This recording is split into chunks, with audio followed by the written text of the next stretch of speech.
Continuing our special coverage for the COP27 in Sharm el-Sheikh, Minister of Planning and Economic Development Hala Said officially launched the recent Life for the Climate Resilient Africa initiative, which aims to integrate the climate action into sustainable rural development in the African continent on margin of Agriculture and Adaptation Day at the UN 27th Climate Change Conference in Sharm el-Sheikh.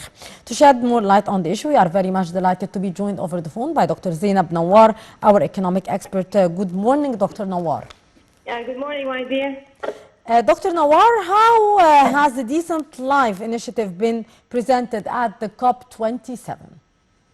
Yes, of course. If you talk about the Decent Life and how the Decent Life is bringing new opportunities in different occasions and in different events, of course, we know how the Decent Life have been started by looking for the needy and looking for the needs of the different villages, and also looking for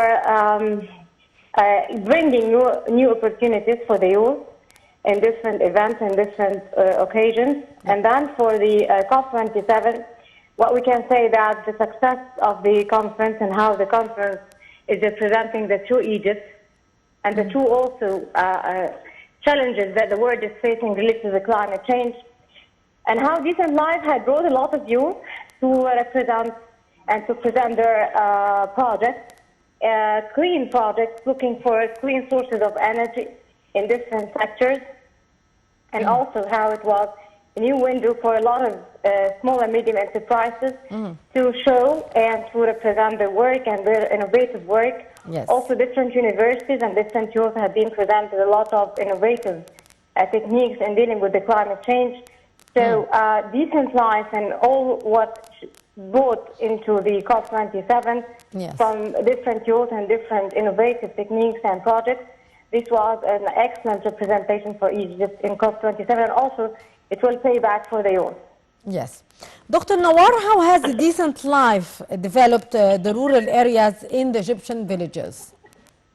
Of course, when we talk about the Decent Life, we talk about the infrastructure projects and also the sanitation projects and the new roads that have been built in different poor villages, needy villages.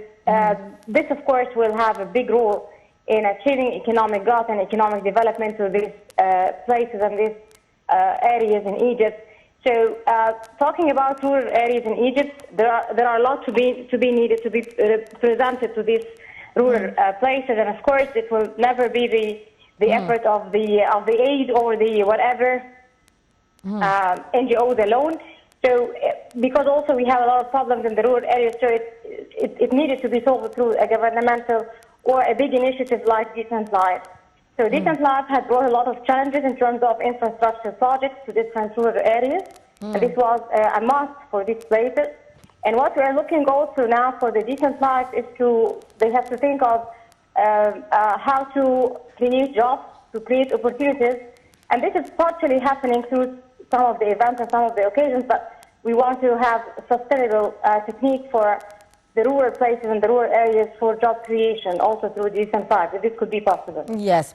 How has Egypt's Decent Life initiative been extended to the COP27, Dr. Nawar? Of course, there are a lot of agreements that have been also done through the COP27. A lot of opportunities that is going to come to Egypt in terms of aid, of course, in terms of investment in clean energy and clean technology.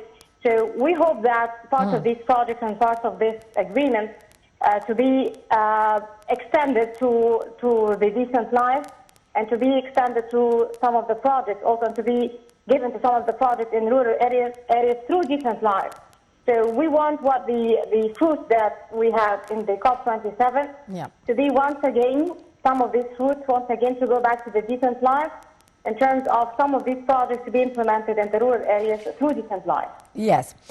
How has the international community spoken of the Decent Life initiative and its implementation in Egypt, Dr. Nawar? Yeah, they receive it very, very good, and they truly understand the need of the rural areas in Egypt in terms of true development, and this is what the Decent Life is bringing into our community. So if you talk about the international community, once again, The international community, if you talk about development and economic growth, we are working on that in Egypt and in rural areas. And this is an Egyptian concern for the first round. But of course, there is an excellent representation because of decent life into the international community, because it tackles all the developmental aspects of the Egyptian citizens who are living in rural areas. But once again, we still need to work on the employability and job creation. Yes. Dr. Nawar, thank you very much for your very precious input, and our dear viewers. We will go live now to Sharm el-Sheikh for the activities of the COP27 following summit. a low-carbon pathway despite accounting for only 3% of global GHG emissions, as evidenced by our regional and national plans.